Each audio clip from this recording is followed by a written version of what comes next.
BNP সুপরিকল্পিতভাবে July চেতনাকে আড়াল করার অপচেষ্টা করছে।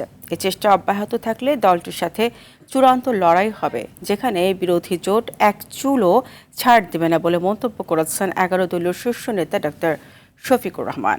বুধবার সকালে Bangladesh institution of diploma engineers মিলনায়তনে জুলাই গণ অভ্যুত্থানের চেতনা, গণভোটের রায় বাস্তবায়ন এবং গণহত্যা ও মানবতা বিরোধী অপরাধের বিচারের দাবিতে আয়োজিত সেমিনারে তিনি কথা বলেন। সেমিনারে অংশ নিয়ে এনসিপি নেতা আক্তার হোসেন অভিযোগ করেন, গণ অভ্যুত্থানের পর থেকেই সংস্কার বিরোধী অবস্থান নেয় বিএনপি।